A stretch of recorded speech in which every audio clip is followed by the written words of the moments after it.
Abra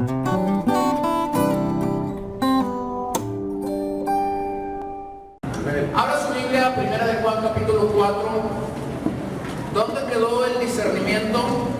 Esta es la pregunta con la que quiero acercarme mayormente a este texto esta mañana. Hemos estado en esta primera carta de Juan ya por 15 semanas. Si usted no ha estado en esta serie o no ha estado durante algunas semanas, hemos predicado ya en los primeros 3 capítulos de Juan, de la primera carta de Juan, y hemos tomado el tiempo para explicar esos capítulos. Ahora quiero entrar al capítulo 4 y queremos ver en este capítulo lo que Dios tiene para nosotros. Después de que Juan nos ha retado y nos ha llamado a practicar la justicia y también a practicar el amor los unos con los otros, ahora Juan nos dice que hay otra manera en la que nosotros podemos comprobar si hemos nacido de nuevo. Bueno, ya he enfatizado mucho durante estos mensajes la urgencia o la necesidad de nacer de nuevo. Ya hemos dicho que el que nace de nuevo practica la justicia. Ya hemos dicho que el que nace de nuevo practica el amor mutuamente unos a otros. Pero aquí hay una verdad más. El que ha nacido de nuevo, comprueba que ha nacido de nuevo porque practica discernimiento espiritual. O sea, tiene la medida y la forma de usar este recurso que Dios nos ha dado aquí. Y entonces de la justicia y del amor pasamos a la necesidad de abrazar y permanecer en la verdad. Acompáñenme a estos versos, a los primeros 6 versículos de este capítulo. Amados, no creáis a todo espíritu, sino probad los espíritus si son de Dios, porque muchos falsos profetas han salido por el mundo. En esto conoced el Espíritu de Dios. Todo espíritu que confiesa que Jesucristo ha venido en carne es de Dios. Y todo espíritu que no confiesa que Jesucristo ha venido en carne no es de Dios. Y este es el espíritu del anticristo, el cual vosotros habéis oído que viene y que ahora ya está en el mundo. Hijitos, vosotros sois de Dios y los habéis vencido, porque mayor es el que está en vosotros que el que está en el mundo. Ellos son del mundo, por eso hablan del mundo y el mundo los oye. Nosotros somos de Dios. El que conoce a Dios nos oye. El que no es de Dios no nos oye. En esto conocemos el espíritu de la verdad y el espíritu del error. Si estamos siguiendo el espíritu de un maestro verdadero, al referirme a un maestro de la Biblia o a alguien que enseña la Biblia, entonces esa es una indicación clara de que amamos a Dios. ¿Cómo puedes saber que alguna persona ama a Dios? Porque está bajo un ministerio o está escuchando a alguien que está bajo un ministerio que ama a Dios y por lo tanto comunica solo la palabra de Dios. Lo contrario sería si seguimos el espíritu de un falso maestro, si alguien está bajo la enseñanza de alguien no genuino, de alguien no bíblico, de alguien que no está amando a Dios, entonces esa es una indicación de que esa persona no ha nacido de nuevo, no ama a Dios y por lo tanto se conforma con la enseñanza corrompida o corrupta de esa persona. Ahora déjeme hacer una aclaración. Alguien pudo haber llegado inicialmente en su caminar cristiano a un lugar donde el sistema de enseñanza o el sistema de creencia está contaminado con falsa enseñanza. Pero escúcheme bien, si esa persona nació verdaderamente de nuevo, ama a Dios con todo su corazón y ama su palabra, le tengo noticias, sus días en ese lugar están contados. Tarde que temprano saldrá de estar bajo un sistema de corrupción y bajo un sistema de enseñanza falsa por una razón. Porque si has nacido de nuevo, amas a Dios. Y llegarás a amar a Dios más que el lugar donde inicialmente llegaste para conocer el Evangelio.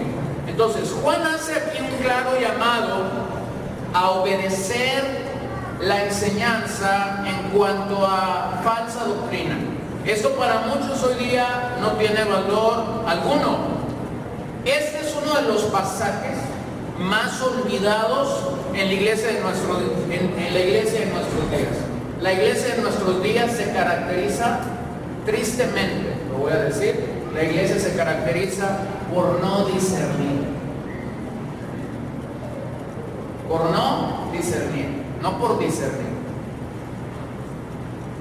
Por no discernir. A todo le ponemos el título cristiano, le ponemos el apellido cristiano. A todo. A todo. La gente se vuelve loca por caso. Yuri se convirtió, aleluya, Yuri se convirtió. Le traían a Yuri por todos lados. Pobre Yuri. Discierna por favor el montón de tonterías que dice esta mujer.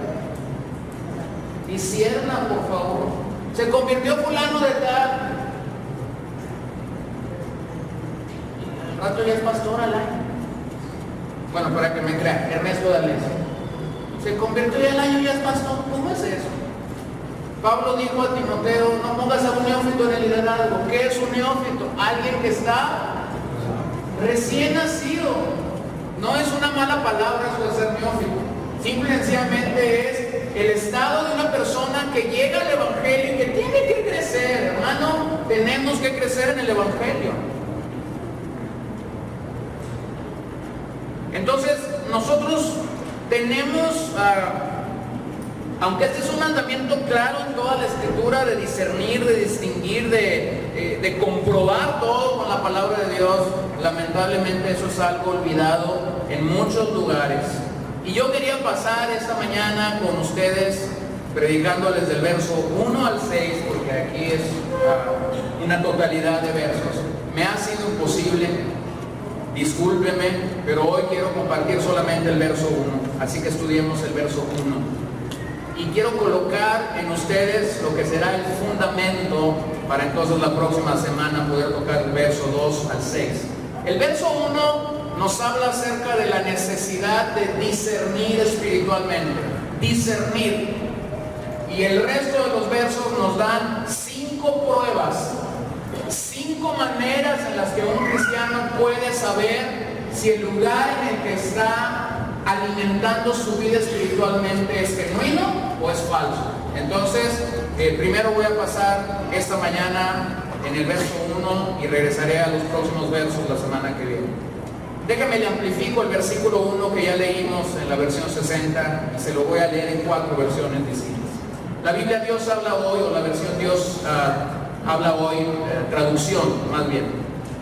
Dice, no crean ustedes a todos los que dicen estar inspirados por Dios, sino pónganlos a prueba, a ver si el espíritu que hay de ellos es de Dios o no.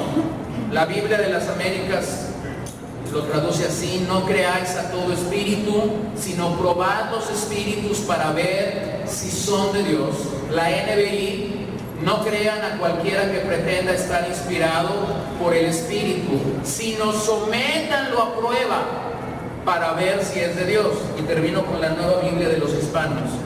No crean a todo espíritu, sino prueben los espíritus para ver si son de Dios.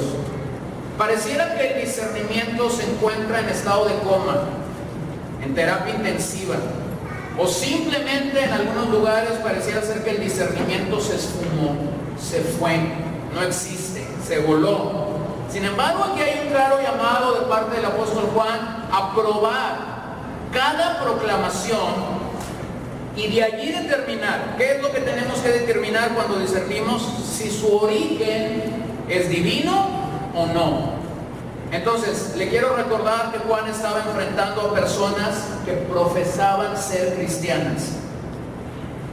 Esta no es una carta para incrédulos, era una carta que Juan escribió a creyentes, Aquí había gente que profesaba ser cristiano. Muchos de ellos se estaban jactando del mover del Espíritu Santo en sus vidas, creían tener o poseer al Espíritu Santo y se jactaban de un conocimiento profundo, llegando a llamarse en aquel día iluminados o súper espirituales. Y Juan llega al punto con ellos y en este versículo 1 da algunos consejos. Lo primero que él dice es: no creáis, y ahí la palabra no creáis significa deja de creer. Es decir, entre los que Juan estaba escribiendo, había algunos que estaban creyendo de manera equivocada, y por eso Juan les dice: dejen de creer así. No acrediten a cada espíritu, no acrediten a todo lo que oyen esta situación, ni aceptes cada proclamación, gracias, solo porque el que está hablando pretende hacerlo bajo inspiración divina. No todo el que habla, aunque diga estoy bajo la inspiración divina, significa que está bajo la inspiración divina. Entonces Juan dice: no creas, no les creas. Ahora, déjame te digo por qué es que esto ha dejado de ser practicado. Esto ha dejado de ser practicado porque creemos que la fe y la iglesia tiene este tenor de no levantar la mano, o sea, de no decir estás mal, de no decir no es bíblico lo que estás diciendo. Sin embargo, aquí es todo lo contrario. Juan le dice a estos creyentes: háganlo. ¿Ha escuchado usted ese dicho que dice que no todo lo que brilla es oro? ¿Qué nos vamos a...? Aquí hay un llamado a pensar, aquí hay un llamado a poder digerir todo, de hacer una revisión a la luz de lo que la palabra de Dios nos dice. Ahí en el libro de los Hechos usted encuentra que se habla de una iglesia que fue más noble que otra iglesia, ¿no? Dice ahí que los de Berea eran más nobles que los de Tesalónica. ¿Por qué eran más nobles? ¿Se acuerdan? Porque escudriñaban las escrituras, comprobaban. Ahora, imagínense eso. Era un tiempo, era la era apostólica, donde el apóstol Pablo, el apóstol Juan, el Mateo, estaban compartiendo a lo largo y ancho de todas estas ciudades, estaban llegando. Imagínense, llegaba Pablo ahí. Pablo llegaba y les predicaba. Y los de Berea, una vez que habían escuchado predicar a Pablo, decían: bueno, ahora es tiempo de regresar a casa, es tiempo de ir a la ley y de comprobar en la ley si lo que Pablo nos dijo verdaderamente se encuentra en la Biblia, o simple y sencillamente Pablo se soltó diciendo un montón de locuras. Por eso es que los de Berea eran más nobles que los de Tesalónica. No se está diciendo que los de Tesalónica no eran cristianos, simple y sencillamente se está diciendo que eran más nobles. ¿Por qué? Porque estaban verificando, estaban comprobando, no estaban creyendo todo lo que Pablo les decía nomás porque era Pablo, ¿sí? Y tenemos que ser bíblicos, hermanos. A veces yo sé que usamos ciertos expresiones. En la carga cristiana hay muchas expresiones, pero de repente yo escucho que la gente dice frases, y una de esas frases es esta: como dice el pastor. Hágame un favor, no la usen.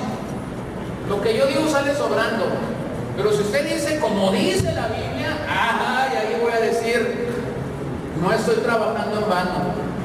Si usted dice como dijo Jesús, yo voy a estar gozoso. Miren, porque mis palabras se las lleva el viento, pero la palabra de Dios permanece ¿para cuándo? Para siempre. El cielo y la tierra pasará, pero la palabra de Dios no va a volver vacía. Entonces estamos anclados no en lo que yo digo, estamos anclados en lo que la palabra de Dios nos dice. Entonces Juan comienza a explicar que hay dos esferas espirituales aquí. Por un lado, la del Espíritu Santo, que promoverá la alabanza y la gloria al Dios que las Escrituras nos manifiestan siempre. Y por otro lado, la esfera espiritual que tiene que ver con la maldad, con la perversidad, que tiene que ver con lo que Satanás está promoviendo, y esta siempre promoverá al hombre, no a Cristo. J.C. Ryle dijo hace muchos años: oír enseñanzas extrabíblicas 52 domingos del año es algo serio. Es una gotera continua en la mente de un veneno de acción lenta. ¿Usted sabe lo que hace algo lento en nuestro espíritu? Lo va matando y lo va contaminando poquito a poquito. Poquito a poquito. Hay muchas historias en la historia universal, hay muchos episodios de gente que murió envenenada, ¿sí? Algunos se los mataron en una dosis, vámonos. Pero a otros los fueron envenenando con pequeñas dosis, poquito a poquito. La gente se lo fue tomando sin saber que estaba tomando veneno, hasta que el veneno sumó, hizo un efecto en su corazón, en su espíritu, de comenzar a sumar todo. Entonces Juan dice aquí: no creáis. ¿A qué dice que no debemos de creer? A todo espíritu, a todo espíritu. Y aquí espíritu en el original significa enseñanza. No creáis a toda enseñanza, a toda enseñanza.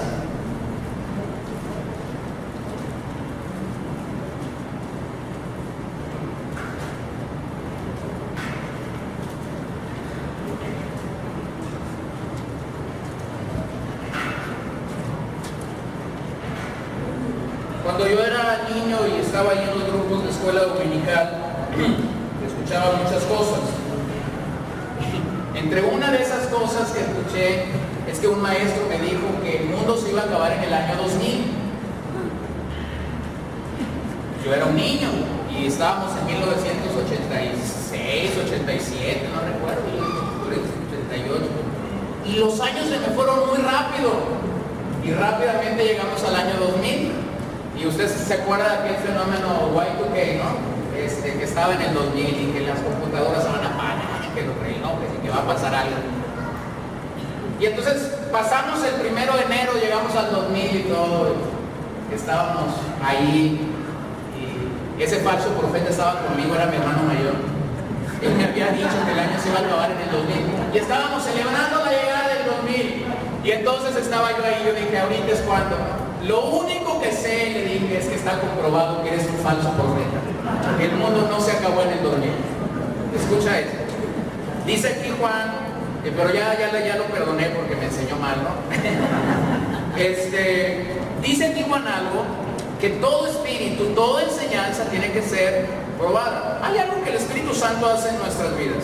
El Espíritu Santo trae claridad a nuestras vidas. Cuando estamos bajo un sistema de enseñanza correcto, el Espíritu Santo trae paz, trae quietud a nuestras vidas, trae la seguridad de saber: Dios está haciendo una obra que no la veo, pero confío en la obra que Él está haciendo. En cambio, cuando estamos bajo un sistema falso, los espíritus que dominan este sistema siempre causan confusión, siempre causan temor, siempre causa la sensación de que algo está caminando equivocadamente. En los últimos 5 años yo he platicado con mucha gente, con muchos pastores, con gente que dejaron sus congregaciones donde habían nacido, y hay una latente que yo escucho en estos últimos 6 años.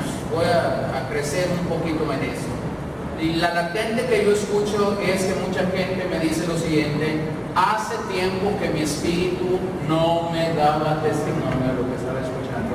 Había algo incómodo cada vez que iba a la iglesia, había algo incómodo cada vez que escuchaba cierto o cual predicador, había algo incómodo. ¿Sabes qué es eso? Eso es tu amor por Dios y por su palabra, que cuando se nos comienza a comunicar algo equivocado o erróneo, inmediatamente el Espíritu Santo da testimonio. Porque ya lo leímos. Hemos recibido la unción del Santo, dice Juan en el capítulo 2, es decir, hemos recibido al Espíritu Santo, y el Espíritu Santo, cuando está trabajando en la vida de alguien que ha nacido de nuevo, le da testimonio de la verdad. Pero si le da testimonio de la verdad, entonces también le da testimonio del error. Cuando ahí está algo equivocado, es porque la verdad nos está llevando a eso. Entonces dice que necesitamos no creer todo enseñanza, todo espíritu. Y entonces Juan pasa a usar la palabra probar. una palabra dokimazo en griego, y esta palabra significa busca la autenticidad. ¿Qué es probar un espíritu? Probar un espíritu es buscar la autenticidad de esa enseñanza. Buscar la autenticidad específicamente de esa enseñanza. Y pudiéramos detenernos y ver muchas citas de esta palabra en el original, no tenemos ahora el tiempo, pero déjame te explico rápidamente qué es. Esta palabra viene de la metalurgia, esta palabra viene de la idea de comprobar la pureza de un metal, de comprobar qué tan puro es un metal, y por eso dice Juan, ustedes tienen que probar todo tipo de enseñanza, tienen que pasarla por fuego, tienen que ver si esa enseñanza es realmente pura.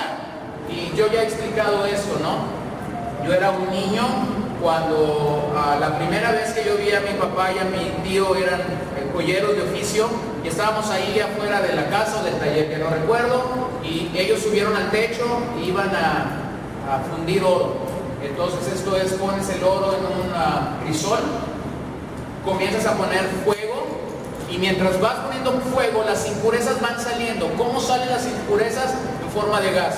Es decir, comienza a salir un gas mientras tú estás poniendo fuego y más fuego, y sale de todos colores, verdes, lilas, rojos, azules, amarillos. Entonces nosotros estábamos jugando, creo que al trompo o al yoyo, ya no recuerdo, y un niño se le desfiguró el rostro a un niño. ¿Qué está pasando ahí? Uno dijo, es un arcoíris, ¿no? Y luego uno dijo, es magia. No era ni magia, era un arcoíris. Era que estaban poniendo a prueba el oro, y en el momento que tú pones a prueba el oro, las impurezas comienzan a salir. Escucha bien eso.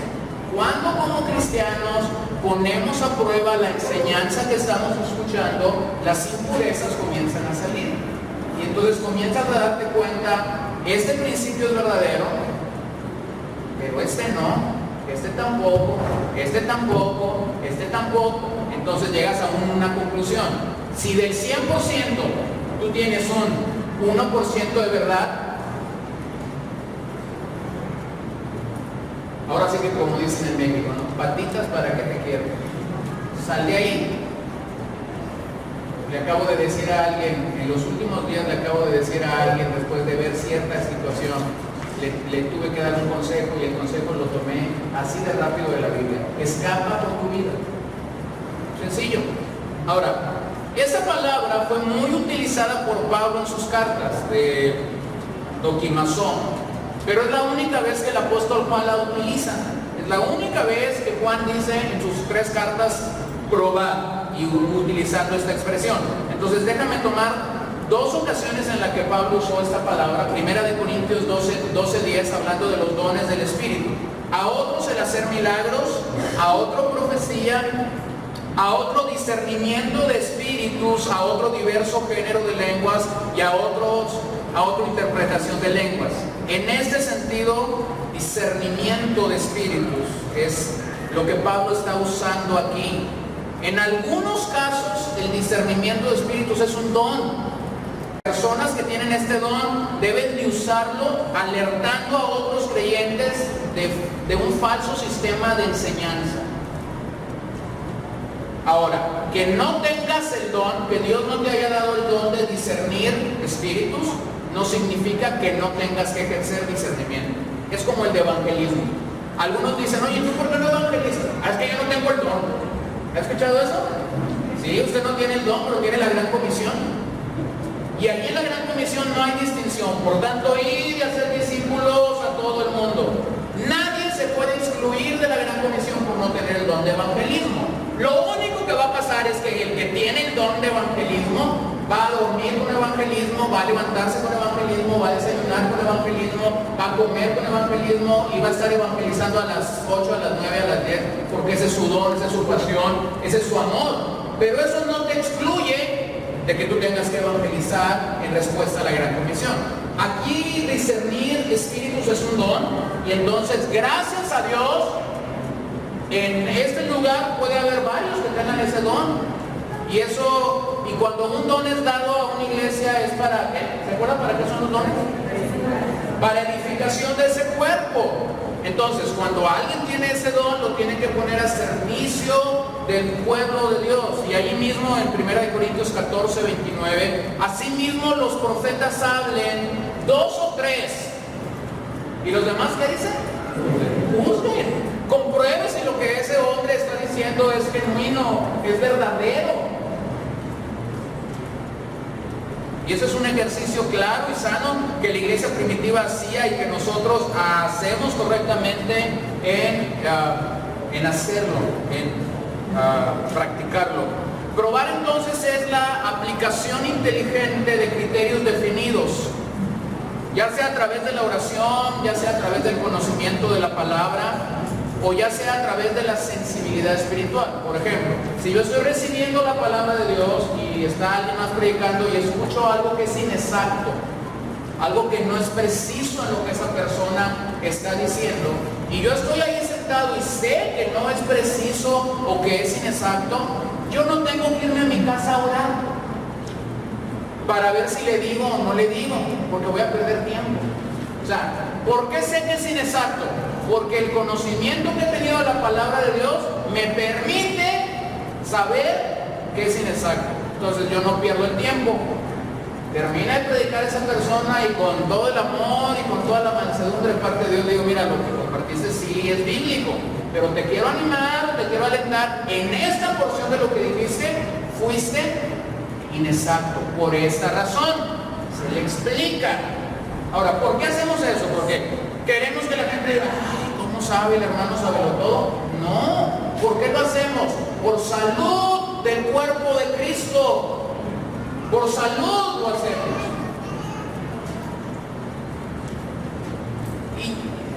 Y ese ejercicio a veces no es muy fácil, porque la gente a veces puede pensar, la trae conmigo el pastor, la trae conmigo este hombre, ¿no? Entonces a veces necesitaremos orar, a veces necesitaremos usar el conocimiento que ya tenemos de la palabra, o a veces necesitaremos simple y sencillamente ser sensibles espiritualmente a lo que está sucediendo. La razón tiene que juzgar las pruebas que sustentan una revelación. Nuestros días están caracterizados porque mucha gente dice esta es la revelación que Dios me dio. Sí, pero toda revelación tiene que ser filtrada por la palabra de Dios, que es la verdad. Y si esa revelación no coincide con lo que la palabra de Dios dice, usted está frente a un falso maestro, un falso profeta, y le invito a huir de la influencia de ese hombre. ¿Qué es lo que Juan nos está indicando aquí que probamos? Probamos no la calidad de la doctrina, en este pasaje en específico, no la calidad de la doctrina, sino el origen. En este pasaje en particular, lo que Juan está pidiendo que hagamos es que probamos el origen, es decir, ¿proviene del Espíritu Santo lo que se nos está diciendo? ¿O proviene del espíritu del anticristo, del espíritu de Satanás, o como decimos, huele a azufre, ¿no? Tenemos que probar entonces el origen, de dónde surge eso, de dónde surge.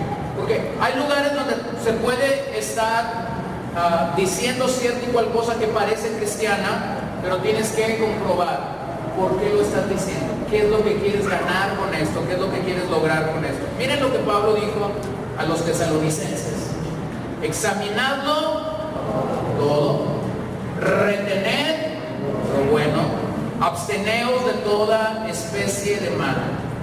Examinadlo todo, examinadlo todo, retengan lo bueno. Aquí la palabra examinar significa o tiene ese sentido de doquimazón, buscar la autenticidad, buscar la autenticidad de lo que se está diciendo. La idea de Pablo aquí era hacer un examen cuidadoso y entonces discernir. El mundo en el que vivimos se encuentra plagado de ideas, de filosofías, de teorías, de religiones, de ideologías que poco a poco buscan permear nuestra mente y finalmente destruirla o desviarnos de nuestra verdadera meta. Y por eso es que tenemos que examinarlo todo. Estaba ahí en internet recientemente, y una de las tantas locuras que escuchaba de este personaje al cual cito es que él dijo: se me olvidó el celular en el hotel. Y entonces yo digo, no solo se le olvidó el celular, también se le olvidó la Biblia, porque estaba hablando un montón de babadas y tontadas y expresiones de Dios que no surgían de la Biblia. Y yo dije, no solo el celular se le olvidó, también se le olvidó la Biblia. Después dije, ve tú a saber si la trajo de su casa la Biblia. No había nada absolutamente que tuviera que decir del Evangelio o del mensaje de Dios. Entonces, Juan nos llama en ese lugar a probar antes de aceptar. Probar antes de aceptar. ¿Le han ofrecido un alimento nuevo alguna vez? ¿Se da cuenta cuando tienes ahí un alimento nuevo, no lo aceptas de lleno de momento, ¿no? Los niños son bien sinceros en esto, ¿no? Ellos prueban antes de aceptar. Mira, amiguito, que está bien rico, ¿no? Y los niños hacen así con el dedito índice, ¿no? Con todo la duda y con todo el temor. Meten la mano ahí. ¡Ay! Dice la gente. Lo ponen en la lengua. Guácala, dice. Lo avientan, ¿no? Ellos que saben de cordura en ese sentido. Mijito, ¿no te gustó?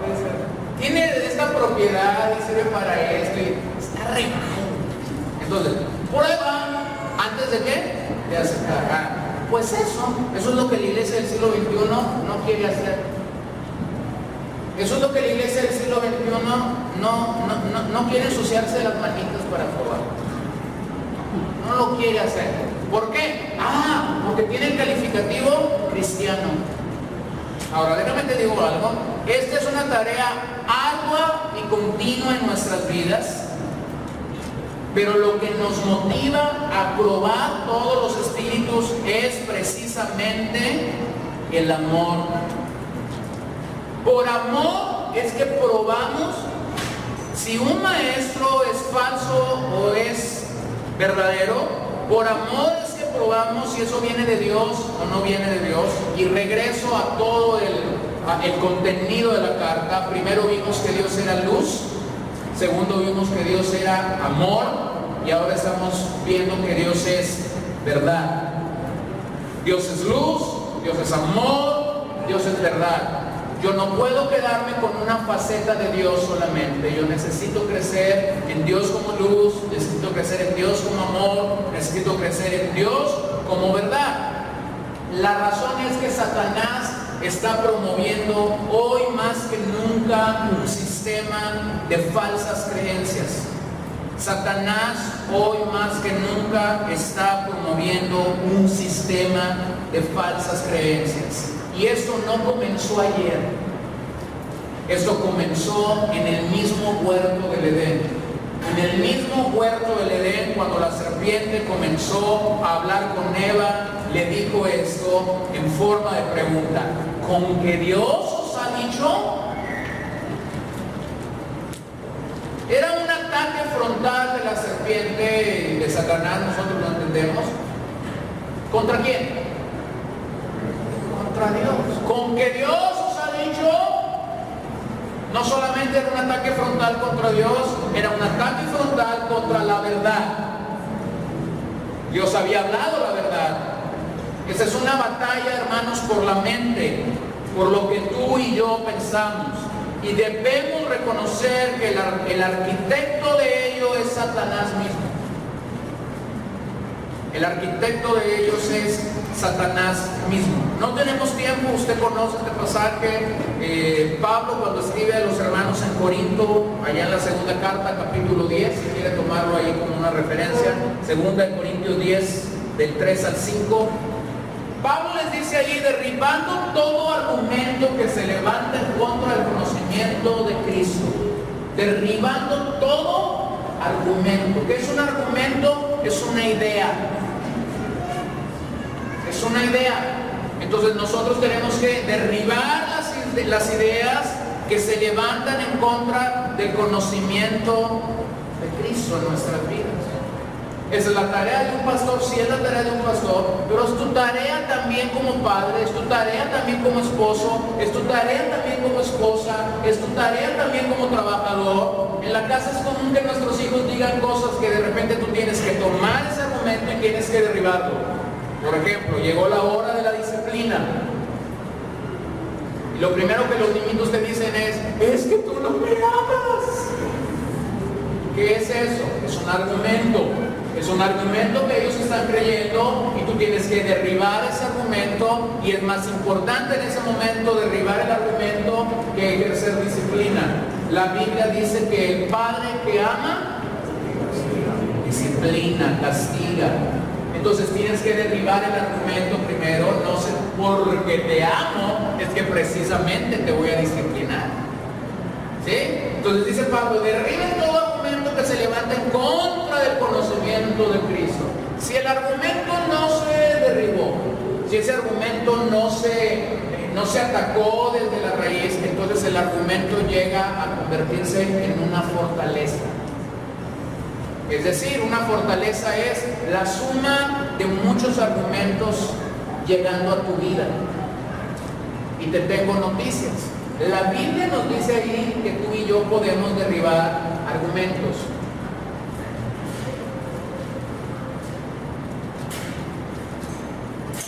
Pero no podemos hacer nada contra una fortaleza.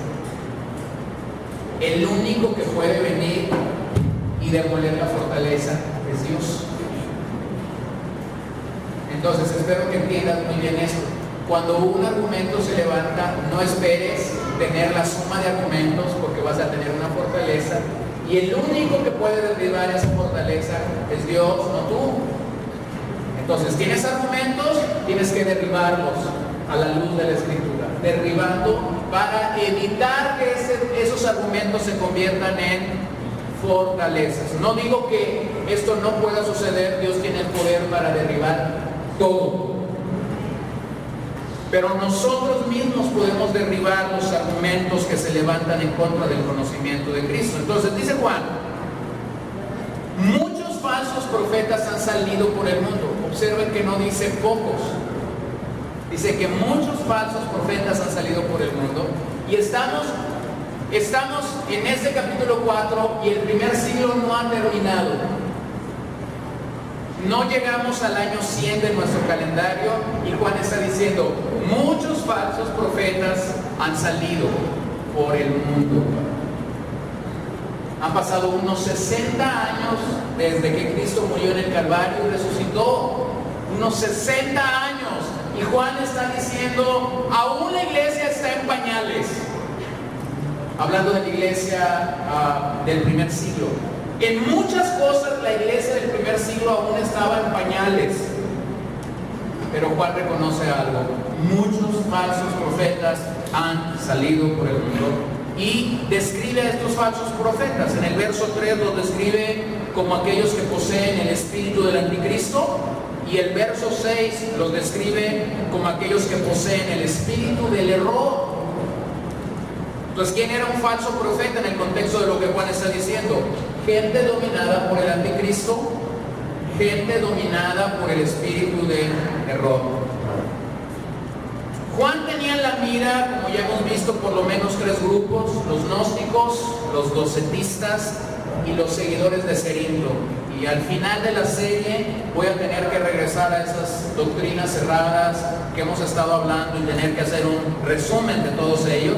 Así que llegaré al punto de retomar eso.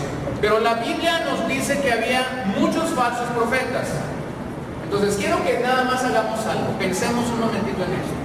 Si ya había falsos profetas en los días de Juan, 60 años después de que Jesús murió, el siglo I no ha terminado, ¿qué crees que esté sucediendo en nuestro tiempo? Pregunta. ¿Se acabaron los falsos profetas o se multiplicaron? Y la respuesta es que se multiplicaron. Se multiplicaron. Y escucha bien esto. Si Juan decía, prueba el espíritu de los que son falsos antes del primer siglo, y han pasado ya 20 siglos, creo que esta palabra es sumamente necesaria y actual para nosotros. Si fue necesaria en el siglo I, entonces es necesaria en nuestro día. Probar si verdaderamente son o no son de Cristo, si tienen a Cristo verdaderamente o solo lo tienen intelectualmente. Los falsos maestros llegan a ser, a la luz de este pasaje, solamente la voz y la expresión de demonios. Un falso maestro es quien pone voz y expresa lo que los demonios creen, simple y sencillamente. Ahora déjeme explicarle algo, y no está en sus notas, pero déjeme se lo explico. Hay dos tipos de falsos profetas o maestros. Número uno, los engañadores, es decir, aquellos que saben que están engañando a la gente. Número dos, los engañados. Ahora, ¿por qué crees que están engañados? Porque no probaron los espíritus.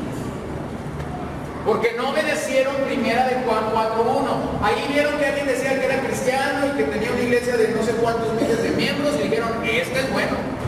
Y le creyeron todo sin comprobar si el espíritu que los dominaba verdaderamente era de Cristo.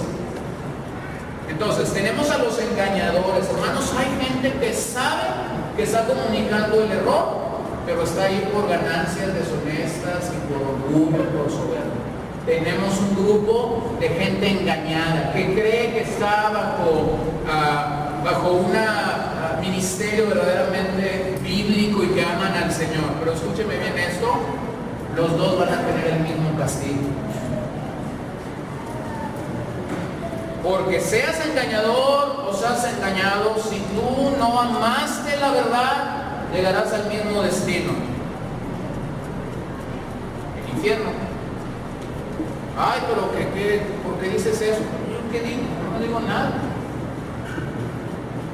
Es como si vas ahorita a Mexicali, no estaba viendo una foto ahí en las redes sociales, y decía ahí, bienvenido a Mexicali, y debajo decía 50 grados. ¿Te imaginas? Si tú vas en la carretera y vas bien contento a Mexicali, pues tú traes prendido tu aire acondicionado, ¿no? Y vas ahí 10 kilómetros, dice, bienvenido, 50 grados. No, yo sí llego ayer, me regreso.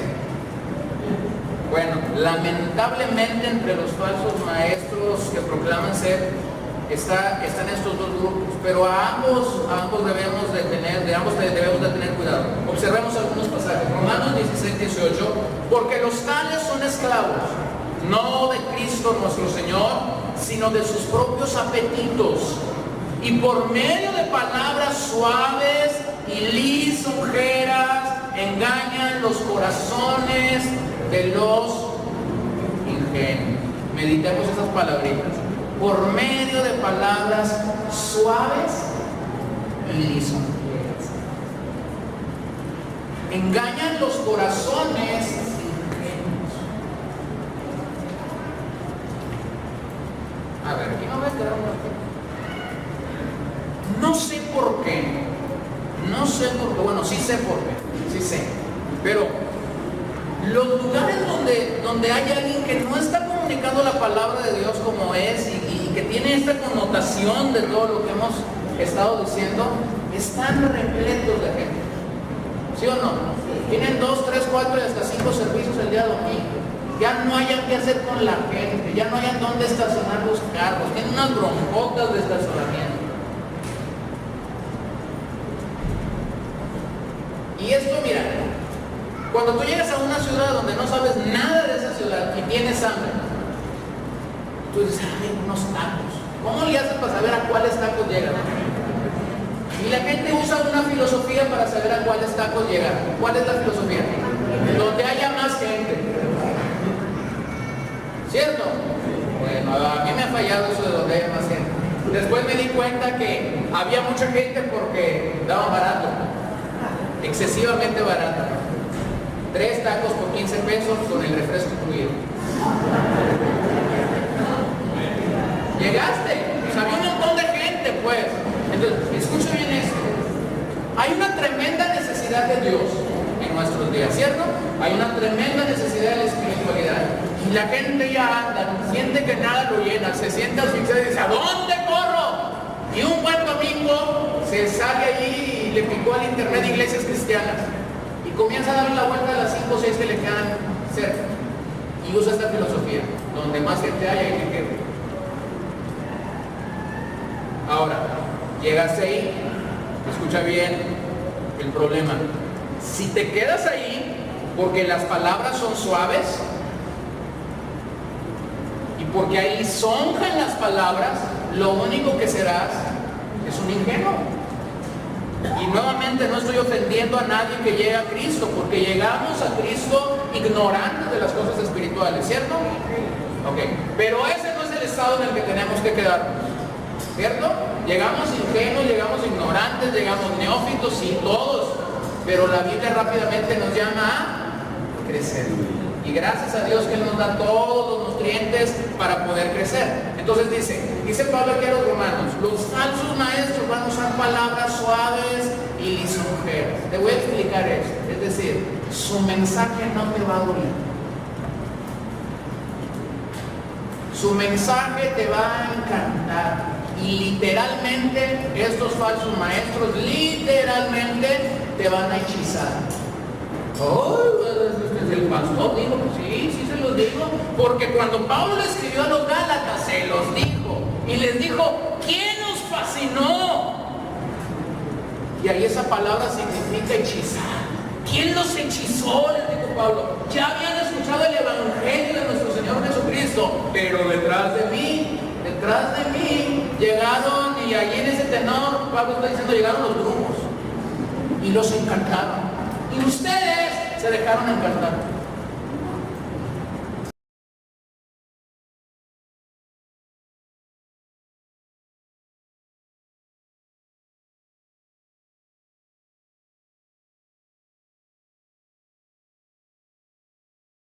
Aquí no soy, pero quien no ha nacido de nuevo se deja hechizar,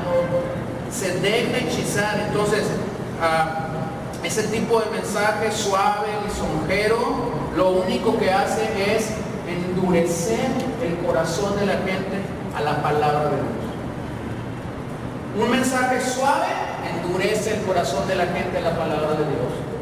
Un mensaje fuerte suaviza tu corazón a la palabra de Dios. Miren, 2 Corintios 11, 13, 15. Porque los tales son falsos apóstoles, obreros fraudulentos que se disfrazan como apóstoles de Cristo, y no es de extrañar, dice Pablo, pues aún Satanás se disfraza como ¿qué?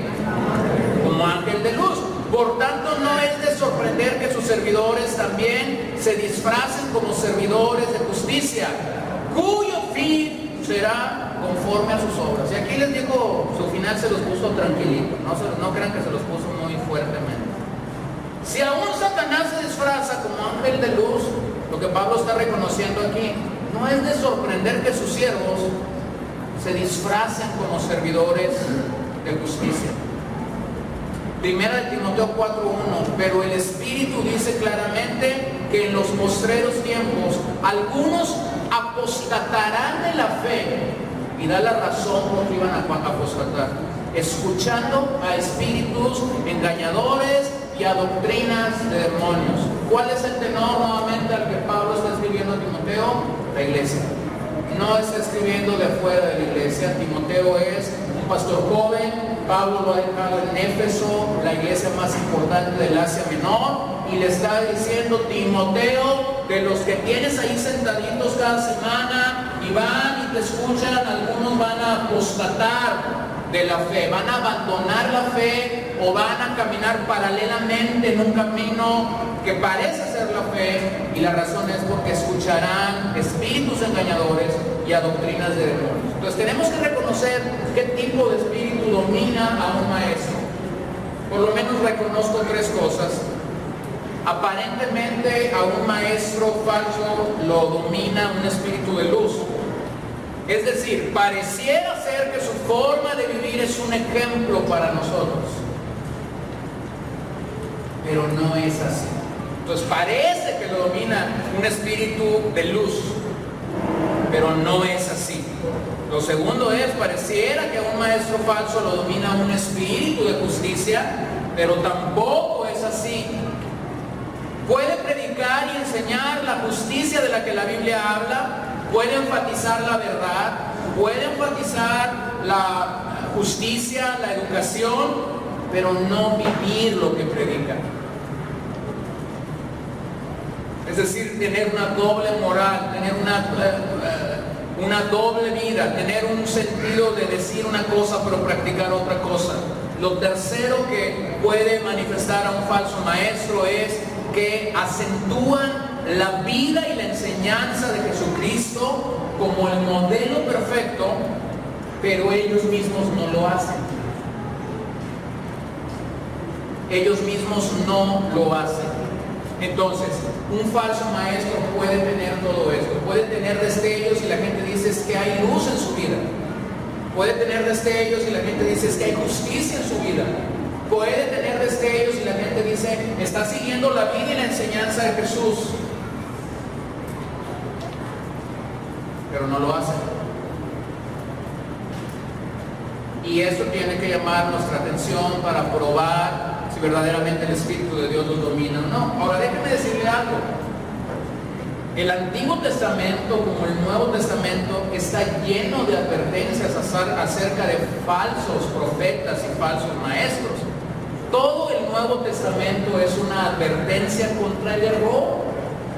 Todo el Nuevo Testamento es una y otra vez advertirnos del error y del error y del error. Déjenme pasar rápidamente por estos pasajes. Jesús advirtió en el Sermón del Monte: guardaos de los falsos profetas, ahí en Mateo 7:15. Luego más tarde en Mateo 24:24, Jesús profetizó y dijo: se levantarán falsos cristos y falsos profetas y engañarán aún a los escogidos. Luego más tarde Pablo, cuando se está despidiendo de los ancianos en Éfeso, en Hechos 20, del 29 al 30, Pablo estaba llorando, sufriendo, porque sabía que nunca jamás volvería a ver a los líderes de Éfeso. Era su despedida final. Sabía y entendía que nunca más regresaría a esta región. Y está llorando, literalmente Pablo, y les está diciendo: después de mi salida, después de mi partida, entrarán lobos rapaces y tratarán de destruir el rebaño. El apóstol Pedro en la segunda carta, capítulo 2:1 dice: estén en guarda contra los falsos maestros que introducirán encubiertamente herejías destructoras. Todo el Nuevo Testamento, tan solo eso es un panorama pequeño, es una advertencia en contra del error. Entonces déjeme ayudarlo con algo. ¿Qué es el discernimiento?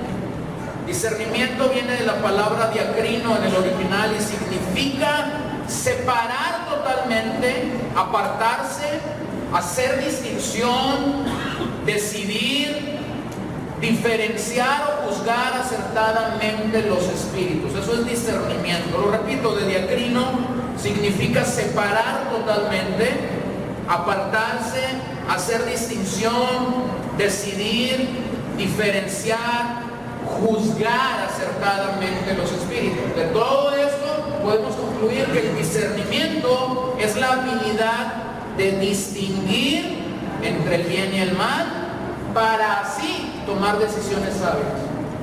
¿Por qué necesito discernir? Porque la única manera de tomar una decisión sabia es cuando hemos discernido. Cuando hemos discernido, diacrino. Déjenme amplifico eso del discernimiento. El comentarista Bacon dice que discernimiento es la habilidad para distinguir lo real de lo aparente y la verdad de la mentira. Oswald Chambers dijo: discernimiento es la habilidad de interpretar lo que vemos y oímos. Y voy a leer un documento que creo lo he leído un par de ocasiones, pero tenía que ver con este tema.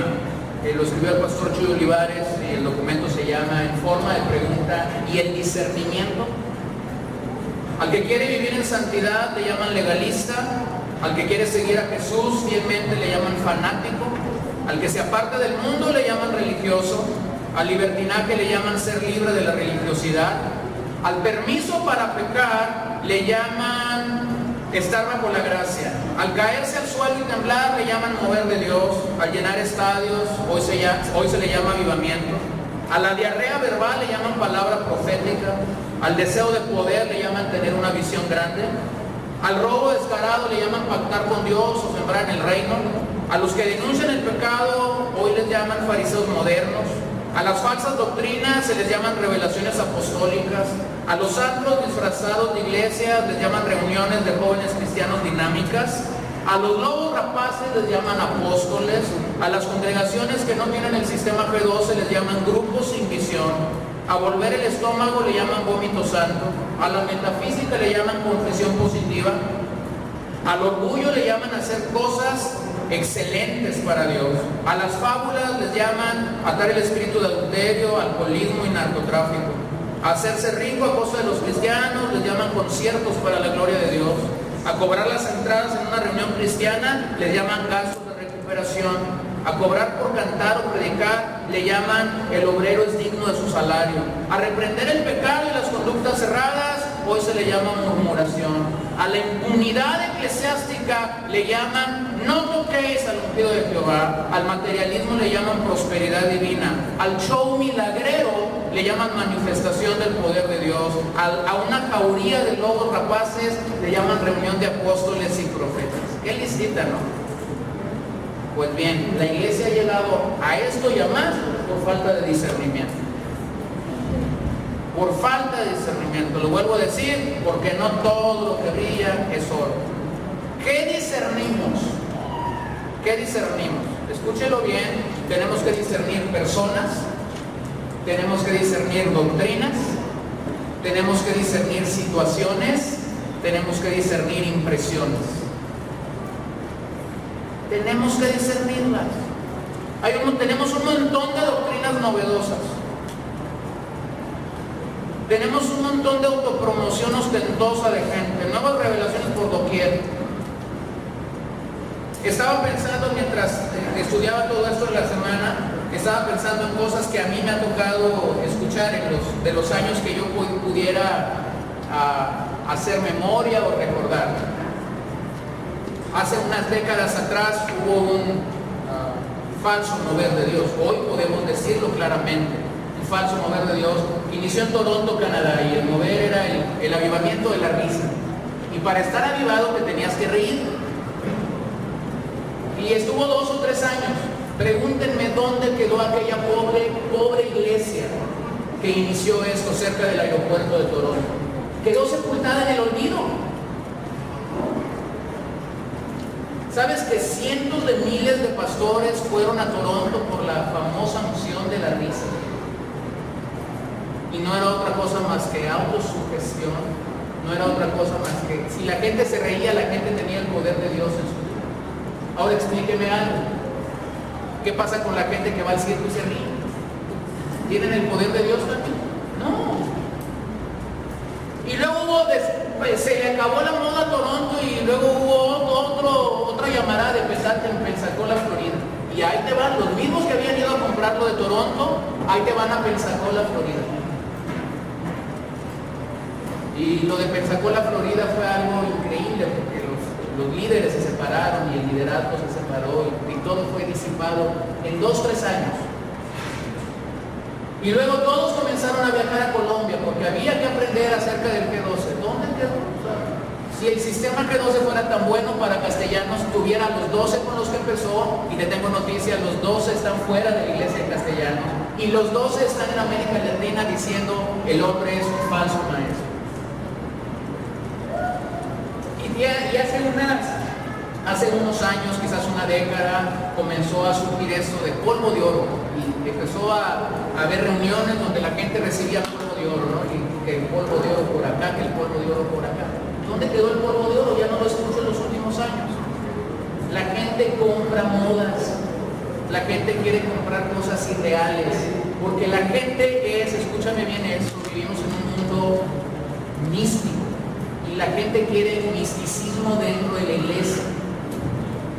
y la gente compra eso. Entonces, ¿qué tenemos que discernir? Tenemos que discernir personas, tenemos que discernir doctrinas, tenemos que discernir impresiones. Esto mismo fue lo que Pedro hizo cuando la iglesia recién comenzaba. En Hechos capítulo 5 tenemos una historia. Pedro tenía este don, o se le fue dado ese don en ese momento de discernir el espíritu de Ananías y Zafira. ¿Quién le dijo a Pedro lo que Ananías y Zafira habían inventado en su mente? Nadie, ningún ser humano. ¿Pero quién se lo mostró? El Espíritu Santo. Y híjole, está tremendo ahí, ¿no? Bueno, no tenemos tiempo de pararnos en Hechos 5, pero es una buena lectura. Hechos 5, creo que del 1 al 11 es ahí. Hoy muchos padecen de masoquismo eclesial. Déjenme les explico masoquismo eclesial. Leí esta nota en la semana y desde que la leí la tomé aquí, ¿no? Masoquismo eclesial. Cuando alguien dice, en mi iglesia no se predica la verdad y hay prácticas que no son bíblicas, pero allí nací y allí me quedo. Eres un masoquista eclesial. Eres un necio. Si ya el Espíritu Santo te mostró que la verdad no está ahí, tienes que huir de ese lugar. Y si no, lo único que estás haciendo es ser un masoquista. Estás como los que se autoflagelaban y estaban ahí echándose. Huye de este lugar. Si la práctica no es bíblica y la verdad no está ahí, entonces Juan 8:32 sigue diciendo lo mismo que Jesús dijo cuando lo dijo originalmente: conoceréis la verdad y la verdad os hará libres. Si la verdad no está en ese lugar, entonces el Espíritu de Dios no está en ese lugar, aunque te digan que el Espíritu de Dios está en ese lugar. Abran sus Biblias a Segunda de Reyes 4 y déjame ver si la historia te puede ayudar. Segunda de Reyes, segundo libro de Reyes, capítulo 4, verso 38 al 41. Segundo de Reyes 4, 38. Eliseo volvió a Gilgal cuando había una grande hambre en la tierra, y los hijos de los profetas estaban con él, por lo que dijo a su criado: pon una olla grande y haz potaje para los hijos de los profetas. Y salió uno al campo a recoger hierbas y halló como una parra montés, y de ella llenó su falda de calabazas silvestres, y volvió y las cortó en la olla del potaje, pues no sabía lo que era. Después sirvió para que comieran los hombres, pero sucedió que comiendo ellos aquel guisado, gritaron diciendo: varón de Dios, hay muerte en esa olla, y no lo pudieron comer. Él entonces dijo: traed harina, y la esparció en la olla, y dijo: da de comer a la gente, y no hubo más mal en la olla. Entonces, ¿y qué tiene que ver todo esto de la comida? Y ya se nos abrió el apetito. ¿Qué tiene que ver todo esto con lo que se está diciendo? Escúchame bien. La iglesia que no discierne, el pastor que no discierne, el cristiano que no discierne, tiene veneno en su olla. Ahora, esto viene de arriba hacia abajo.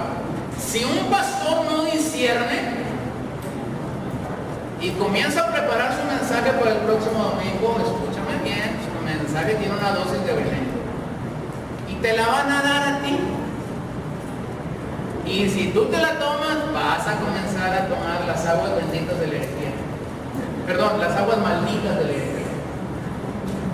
Y vas a estar ahí cada domingo comiéndote tu sopita. Que las palabras que nos dice el pastor. No. Ahora, aquí una cosa, tengo que ser claro. Aquí hubo un varón de Dios que supo cómo responder a la necesidad. Aquí hubo un hombre de Dios que dijo: no, vamos a componer eso. Y le echó harina. Y entonces la comida se compuso. ¿Sí? Hay muerte en la olla. La pregunta es: ¿habrá varón de Dios en ese lugar? Entonces la respuesta te la doy. Si el varón de Dios no mete las manos para decir: vamos a sacarle esta porquería a la olla, entonces no hay más que de dos sopas. O tomas la sopa del engañador. En el menú de esa iglesia no hay más que de dos sopas: O tomas la sopa del engañador o tomas la sopa del engañado. Pero las dos tienen el mismo efecto, muerte espiritual. ¿Ok? Ahora déjame concluir con una pregunta. ¿Por qué es necesario discernir? ¿Por qué es necesario que la iglesia de nuestro día discierna? Acompáñeme a Jeremías 29:8. Puse su Biblia. No se me entuma. Jeremías 29:8. Casi acabamos. Téngame paciencia. Jeremías 29:8. Porque así ha dicho Jehová de los ejércitos, Dios de Israel: no os engañen vuestros profetas que están entre vosotros, ni vuestros adivinos, ni atendéis a los sueños que soñáis. Lo vuelvo a leer porque soy un poco bruto a veces. No os engañen vuestros profetas que están entre vosotros, ni vuestros adivinos, ni atendáis a los sueños que soñáis.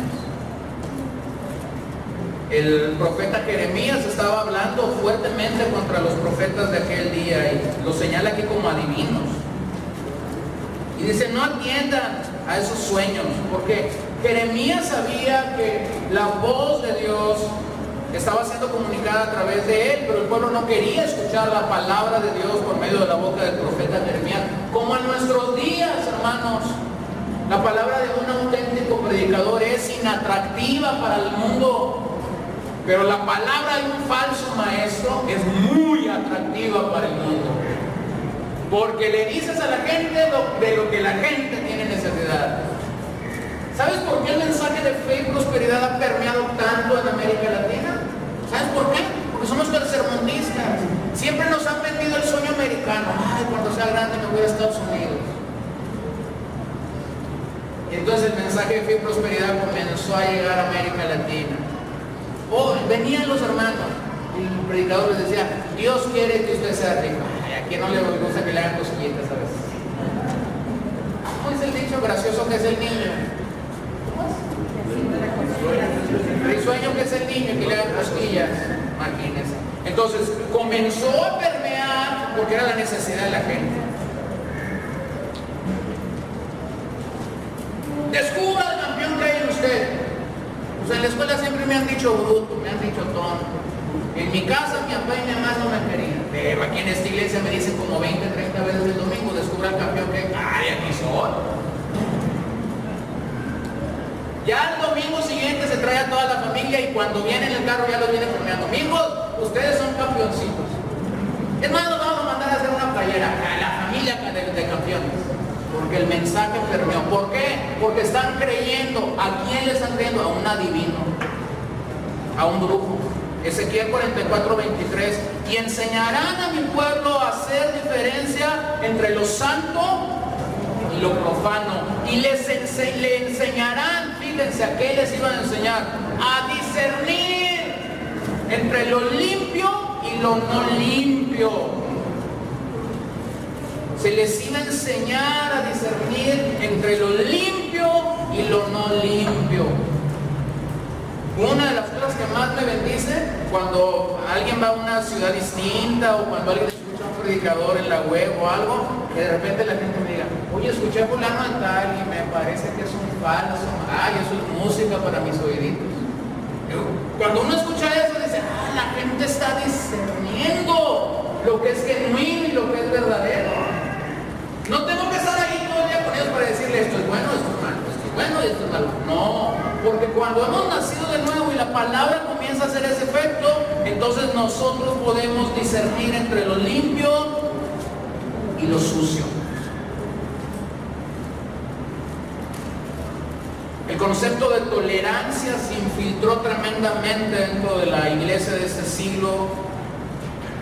Y usted escuchó en algunos años atrás, uno de los valores de la democracia es la tolerancia. Se ha interpretado la tolerancia como el respeto de las ideas, de las creencias y de prácticas diferentes a las nuestras. Y este concepto pudiera ser muy atractivo para la paz social, pero no puede ser compatible con la verdad del Evangelio. La razón es obvia. El Evangelio no es tolerante.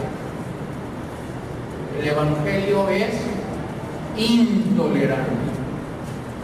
Conoce el Señor a los que son suyos y apártese de iniquidad todos aquellos que confiesan el nombre de Cristo, que aman a Cristo. ¿Dónde está la tolerancia del Señor? No está. El Señor dice, te compones. Ahora, ¿cómo llegamos al Señor? ¿Se acuerdan de Pablo a los Corintios cuando da esa lista de pecados y dice Pablo, éramos? No hay tolerancia por el mitotero, no hay tolerancia para el mentiroso, no hay tolerancia para el chismoso, no hay tolerancia para el que fraudea, no hay tolerancia. El Señor dice, se arregla. Y el Levítico es muy claro cuando nos habla de la santidad de Dios. Pero esa santidad de nuestro Dios nos llama también a nosotros a ser santos. Entonces, hay cosas que se pudieran negociar en el mundo en el que vivimos, pero las verdades fundamentales del Evangelio no se pueden negociar. Mientras esta cultura promueve la tolerancia y la inclusividad, la palabra de Dios sigue siendo intolerante y excluyente. Y mientras los días más pasan en esta sociedad en la que estamos viviendo, lo animo a que se ponga bien los cinturones, porque las cosas se están poniendo muy interesantes. En la semana tuvimos el primer matrimonio homosexual en este estado, y alguien ahí en las redes sociales decía esto: orgullosamente originarios de los Mochis. Aunque no se casaron aquí, el matrimonio se llevó a cabo legal, ¿no? Y nosotros seguimos teniendo la idea clara del Señor: la iglesia prevalecerá en medio de cualquier adversidad. Y algunos pudiéramos orar y orar: Señor, que estas leyes no pasen. Escúchame bien, ¿y qué si el Señor quiere que pasen? Y algunos me pueden ver medio raro. Sí, es que te digo una cosa: en este país la iglesia, por lo menos en las últimas décadas, no ha sido perseguida. Hemos tenido tremenda libertad para hacer un montón de cosas, y eso ha causado gran comodidad en la iglesia de este país. Por eso es que nuestras reuniones de oraciones siguen siendo las reuniones más vacías de cualquier iglesia a la que vayas. Pero llámalos a una carne asada y la congregación se multiplica, ¿no? Tenemos un pastor amigo y él dice: no sé qué pasa, pero cada vez que en la iglesia tenemos un picnic, de 200 pasamos a 600. Y él lo estaba platicando así como medio jactándose. Y yo le digo: ¿y a la reunión de oración cuántos llegan? No, se acabas de tocar la llaga. Esa es la verdad. Miren lo que Pablo oraba, y casi para terminar, en Filipenses 1:9-10. Y esto pido en oración, que vuestro amor abunde aún más y más, en ciencia y en todo conocimiento, para que aprobéis lo mejor, a fin de que seáis sinceros e irreprensibles para el día de Cristo. Vean lo que oraba: que vuestro amor abunde aún más y más. ¿En qué? En ciencia y en todo conocimiento. La palabra ciencia ahí es el conocimiento exacto de la palabra de Dios. Que vuestro amor abunde más y más en el conocimiento exacto de las Escrituras. Y la palabra conocimiento significa discernimiento para distinguir entre lo bueno y lo malo. Entonces vean lo que Pablo oraba por los filipenses. Esta era una oración clara, hermanos. Señor, que el amor de mis hermanos en Filipos abunde aún más y más en el conocimiento exacto de las Escrituras, para que puedan distinguir entre lo bueno y lo malo. Qué oración, ¿no? Ay, pero es que ese apóstol Pablo nunca pide para que el BMW llegue. Ay, pero es que ese apóstol Pablo nunca me decreta ni me declara nada. Hermano, Hermano, aquí tienes algo mucho mejor que un BMW. Porque si tenemos el conocimiento exacto de las Escrituras y logramos discernir, entonces Pablo dijo, seréis aprobados en lo mejor. Seréis sincero y estarás irreprensible. ¿Para qué estarás irreprensible? Para el día de Cristo. Esta falta de discernimiento ha llevado a muchos a traicionar el verdadero evangelio, al igual que un día Judas, por 30 monedas de plata, traicionó al Hijo de Dios. Isaías 5:13. Por tanto, mi pueblo fue llevado cautivo, porque no tuvo conocimiento, y su gloria pereció de hambre, y su multitud se secó de sed. Por falta de conocimiento, porque no discernieron. Su gloria pereció de hambre y su multitud se secó de sed. El profeta Oseas dijo, mi pueblo fue destruido porque le faltó conocimiento. Por cuanto desechaste el conocimiento, yo te echaré del sacerdocio, y porque olvidaste la ley de tu Dios, también yo me olvidaré de tus hijos. ¿Por qué tantos pastores? Esta es una pregunta que seguido la gente me hace. ¿Por qué tantos pastores y tantas ovejas se han tragado el bocado de falsa enseñanza?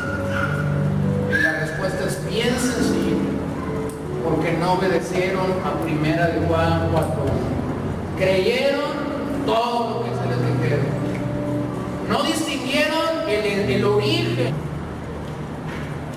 ¿Qué podemos hacer en nuestro día por aquellos que yacen bajo un sistema de falsa enseñanza? Solo puedes hacer dos cosas. Número uno, no te detengas de orar por ellos.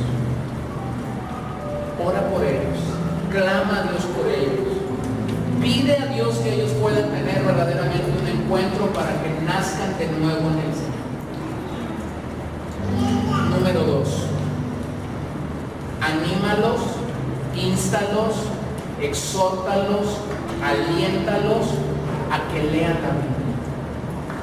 La Biblia es la verdad de Dios, y cuando me expongo a la verdad de Dios, entonces el Señor comienza a abrir mi entendimiento para que yo pueda amar más y más y más su palabra. Hace 2 años comencé a predicar el libro de los Salmos los días viernes. Tengo un amigo que siempre estamos cruzando qué estamos predicando, qué estamos leyendo, y nos estamos animando y edificando a no dejar de hacerlo. Y recientemente me hizo una pregunta y él me dijo, ¿qué es lo que más te alienta para predicar el libro de los Salmos semana a semana? Y sin lugar a dudas le dije eso, lo que más me alienta a predicar el libro de los Salmos es la riqueza que yo mismo he encontrado en el libro de los Salmos. La riqueza que yo mismo he encontrado en estas expresiones muy hebreas de poder abrazar y amar lo que la palabra de Dios allí nos comunica. Por eso es que semana a semana indago y busco ese libro, aquello que me está ministrando a mí mismo, que me está haciendo crecer a mí mismo, que me veo obligado a ir al texto nuevamente para decir de qué salmo, a qué salmo voy a ir. Entonces, ora por ellos, aliéntalos a leer la Biblia. Y te voy a dar una tercera cosa que pasa en un lugar donde la enseñanza está siendo una enseñanza cristocéntrica para la vida. En un lugar donde la enseñanza está siendo cristocéntrica, obligatoriamente los predicadores abrirán su Biblia para predicar. En un lugar donde la enseñanza es verdadera, no hay este tipo de predicadores que suben con una Biblia al púlpito y jamás la abren. En un lugar donde la verdad está siendo expuesta, los mensajes casi siempre inician de la misma manera. Abra su Biblia, por favor, al Evangelio de, a la carta de, al Salmo de, quédese en su Biblia, sígame en la Biblia, y esos mensajes se ven ilustrados y se ven embellecidos con un montón de pasajes de la Escritura. De tal forma que no hay mucho que el predicador puede decir de sí mismo, porque nuestro tiempo está concentrado mayormente en predicar a Cristo y su palabra, porque sabemos que la verdad de Dios es la única que puede transformar tu vida. En este tipo de iglesias, las visiones, los sueños, las profecías, todo tipo de marea y de viento extraño son ajenas, porque nos reunimos para concentrarnos en lo único que la Biblia dice que tiene el poder para transformar nuestras vidas. Nos reunimos para concentrarnos en la palabra de Dios. A usted le conviene que domingo a domingo yo le predique la palabra de Dios. Y a mí me conviene que semana a semana me vea obligado a ir a la palabra de Dios para decir, este es el alimento que la congregación necesita. A usted le conviene que nuestro mensaje sea basado en las Sagradas Escrituras y no en un montón de tonterías. Eso es lo que usted lo va a fortalecer. Y el día que usted esté en la prueba o en la dificultad, la palabra de Dios es lo que lo va a hacer permanecer. Entonces, no creas a todo espíritu. Probad a los espíritus, dice Juan, porque muchos falsos profetas han salido por el mundo. Usted no está mal cuando dice voy a probar. No, todo lo contrario.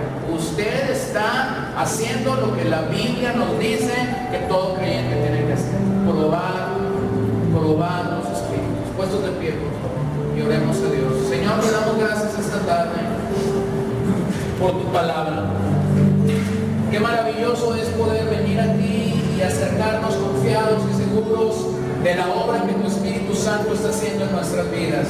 Qué maravilloso es poder estar agradecidos de la verdad en nuestros corazones. Señor, cuando estábamos ciegos, cuando estábamos corrompidos en nuestros pecados, tú tuviste misericordia. Algunos en este lugar, Señor, nacieron en diferentes congregaciones, Señor. Algunos por algún tiempo estuvieron en otras iglesias, en otras ciudades, en otros lugares. Pero tú nos has ido trayendo a ti, Señor, y tu Espíritu Santo nos ha ido convenciendo. Confío plenamente en lo que Hechos capítulo 2 dice, que cada día el Señor añadía a su iglesia los que habían de ser salvos. Señor, tú has añadido a esta comunidad a aquellos que tú has querido traer, Señor. Entonces yo te pido que nos guardes del maligno, que nos guardes de toda influencia, de toda enseñanza equivocada, nos guardes de toda filosofía hueca, de todo pensamiento de maldad, de toda perversidad. Pido que limpies y libres mi motivación, mi corazón al enseñar, Señor, para que tu pueblo reciba siempre el alimento que lo nutre, siempre el alimento que lo edifica y que lo va a llevar a perseverar en la senda de Cristo Jesús. Ayúdanos a poder expresar que tú eres luz, que tú eres amor y que tú eres verdad, Señor. Ayúdanos a poder poner todo esto en la balanza correcta, Señor. Y danos de tu gracia para seguir adelante. Danos de tu gracia para seguir adelante, Señor. Esta tarde yo hago la misma oración que siglos atrás hiciera el apóstol Pablo por los Filipos, Señor. Yo pido que nuestro amor, el amor de esta grey, abunde cada día más y más en todo conocimiento. En todo conocimiento, en el conocimiento exacto de las Escrituras. Yo pido que este pueblo pueda crecer en ello, que no se conforme a escuchar lo que otros dicen, Señor, pero que pueda crecer en el conocimiento exacto de toda la verdad de Dios. Llena a este pueblo de discernimiento para que ellos puedan distinguir entre lo bueno y lo malo, y de esta forma asegurarnos que estarán preparados para su encuentro con Cristo, sea que Cristo venga por su iglesia, o sea que nosotros tengamos que encontrarnos con Cristo, que todos aquí seamos llenos de conocimiento y de ese amor para discernir entre lo bueno y lo malo. Y si alguno no está discerniendo adecuadamente, yo pido que lo ayudes, que sus sentidos sean ejercitados por la palabra de Dios para hacerlo.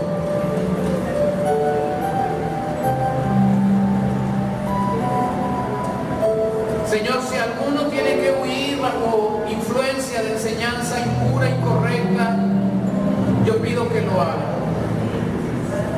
Y que todo el nombre de Jesucristo se vea exaltado y glorificado para la gloria y la honra